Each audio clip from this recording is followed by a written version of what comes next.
All right. All right, we had a mask malfunction. All right, Pearl, you ready to go see a space shuttle? Let's go do it. Yeah, we're gonna go find us a space shuttle, and there is something right behind us. Oh, we stretched down to the ground, and yeah, there we go. All right, so we're gonna go and see the shuttle Atlantis. Mhm. All right, so mask up and prepare for takeoff. Yes. All right. I'm a communicator, which is a fancy name for tour guide here at the Kennedy Space Center Visitor Complex. And I want to welcome you to Space Shuttle Atlantis. The most common question we're asked is it real? Yes, it is the real Space Shuttle Orbiter Atlantis, 33 missions into space. The orange tank and white boosters outside are not real. They're exact size replicas, but Atlantis, most of the artifacts in here are real. So let's begin with a basic question. Why was there a space shuttle? Why was there a space shuttle program? Let's go all the way back to May 25th, 1961. President John F. Kennedy on the floor of Congress proposed we put a man on the moon by the end of the decade and return him safely to the Earth. In today's dollars, the Apollo moon program cost about $175 billion. And when President Kennedy proposed that in 1961, nobody raised a hand and asked, what are you going to do with all this once you're done? So as they reached the end of the 1960s and they realized they were going to put people on the moon, they started asking the question, what are we going to do with all of this?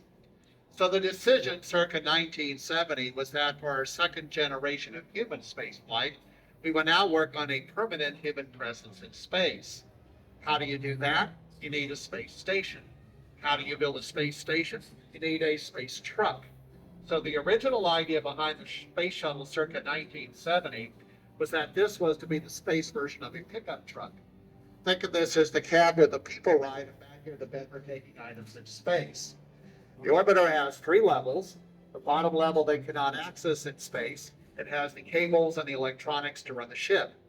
The second level where you see the hatch that is the middeck, and that's how we get them in on the pad on launch day. Now, of course, when it's on the pad, it's not like this. It's tilted up to what we call PEU, pointy end up. So when they arrive at the hatch, remember the closeout crew is there to help them through the hatch into the middeck. The middeck has an opening to the top level called the flight deck. The flight deck has four permanent seats. The two in the front are called commander and pilot.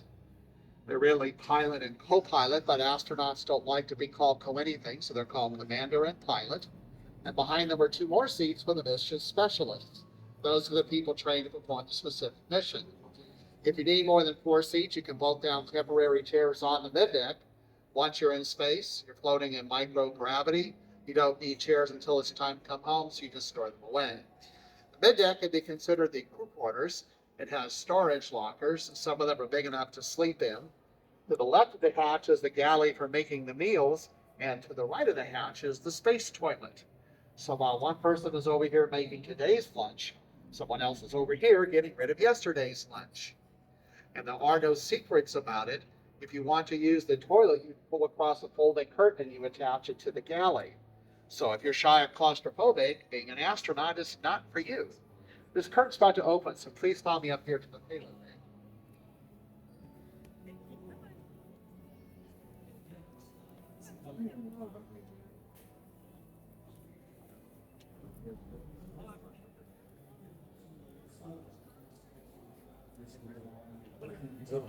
So here you see the payload bay, 60 feet long by 15 feet wide. Well, this was designed in the early 1970s. NASA wanted something much smaller, but it was decided this would be used not just by NASA, but also by the Defense Department. This would be the primary launch vehicle for the United States government, both civilian and military. The military foresaw the day when they might be launching bigger spy satellites, so they asked for 60 feet long by 15 feet wide. To our knowledge, the military never used it for anything that big.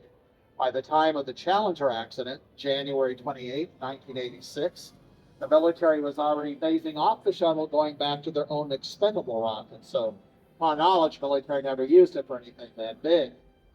Primarily used in the later years to assemble the International Space Station. So back here would be a space station module. When you arrive at the station, an astronaut is on the flight deck using a joystick to control the Canadian robot arm to reach inside, grab that module, put it outside, and attach it to the rest of the space station. In the front of the payload bay is the docking adapter for the space station. When you arrive at the station, that silver ring attaches to one of the docking ports. You go into the station, you go down into the middeck, into the airlock, load up with that silver ring and into the space station. But if you're not going to the station, that's not there. So what's back here depends on the nature of your mission. Sometimes they flew a microgravity science laboratory built by the European Space Agency called Space Lab.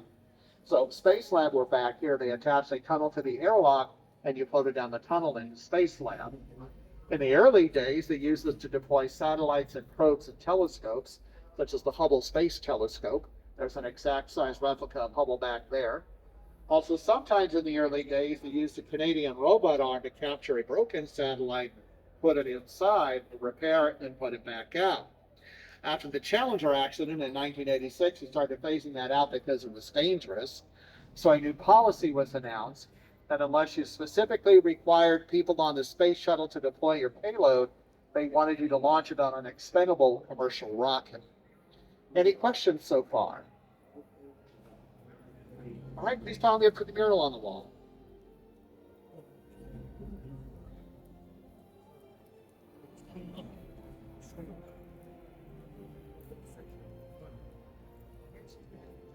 And for those of you on my tour, if you could please have a semicircle around me and leave some room in the back for the other guests to go by, I would appreciate that. Let's use this mural on the wall to go over space shuttle basics because we tend to use a lot of technical terms here.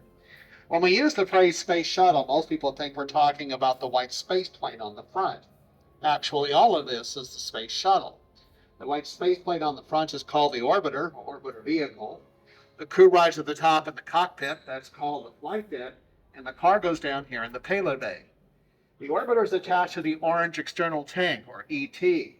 Inside the orange tank are two smaller tanks, one with liquid oxygen and one with liquid hydrogen. Both are super cold liquids. 6.6 seconds before launch, liquid oxygen and liquid hydrogen flow through pipes that connect from the tank into the bottom of the orbiter. If you want to see the connecting points, when you're on the first floor, just look at the bottom of Atlantis. And where it sits on the pedestals, that's where it used to connect to the tank.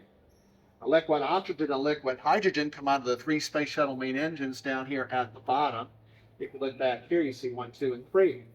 Because it's liquid, we can let it float for a while, and if there's a problem, we can turn it off. That happened 5 times during the program.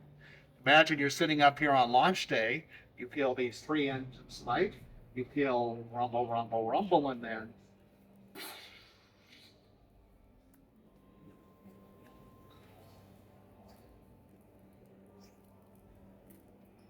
what do? The answer is you sit still and wait to be told what to do. But if all goes well, we get down to T-0, and that's when we light the 2 white solid rocket boosters, or SRBs, on either side. These are filled with a solid fuel, which means that once we light them, there's no way to turn them off. They're like firecrackers. They're going to burn until they're empty. They burn for 2 minutes into the flight. When they're empty, they separate from the orange external tank. Parachutes come out of the top. They fall back into the Atlantic Ocean, where they're retrieved by ships, and they're brought back to Cape Canaveral so they can be used again. The orange external tank remains connected to the orbiter for 8.5 minutes into the flight, but then you're at an altitude of 70 miles or 110 kilometers above the Indian Ocean, way too high for the tank to survive re-entry. When it separates from the orbiter, it breaks apart and burns up in the atmosphere. So the orbiter, the orange external tank, and the white solid rocket boosters comprise the space shuttle. Any questions? All right, please follow me around to the back. This will be your last stop, and then we'll be done.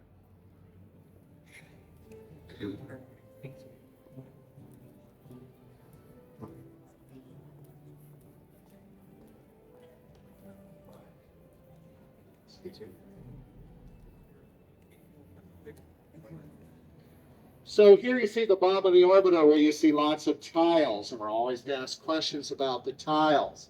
Did the tiles cause the 2 accidents? So the tiles had nothing to do with the accidents. Why do we even use tiles in the first place?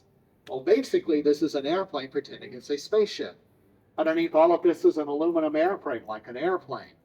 When this was designed in the early 1970s, the concern was that as it went through the heat and cold of space, and particularly the heat of re-entry, that the airframe would want to flex. So to allow it to flex, they came up with the idea of covering it with all of these small tiles. The tiles are 90% air and 10% of high-grain sand called silica. Each is unique, no two are alike. If you go back to the other side where you can look more closely, you might spot serial numbers on the tiles. The serial numbers indicate their location on the ship. If you want to make another one, you just type that number into the computer and it carves that shape. The early orbiters, Columbia and Challenger, were covered almost entirely with tiles. Columbia originally had about 33,000 tiles. And when they put Columbia on the launch pad in the early days, rumor has it rains in Florida once in a while, because the tiles are 90% air, they would act like a sponge and they would fill up with water, which not only made the orbiter heavier, but it also made the tiles more brittle, more prone to crack. So the solution was, if you look in the middle of each tile, you'll see a pinhole. Before each flight, somebody took a needle filled with a water-resistant chemical and injected it through that pinhole 33,000 times. That chemical baked it on reentry. So before the next flight, 33,000 times, they injected that chemical again. That's one of the reasons why in January 2004, after the Columbia accident, it was announced that we would retire the space shuttle once we completed construction of the space station. Not only because it was so dangerous to operate, but also because it was so expensive and inefficient. Some people calculate it cost about $1 billion to do a space shuttle flight. Once it got some experience flying Columbia, they realized some places did not flex as much as they thought.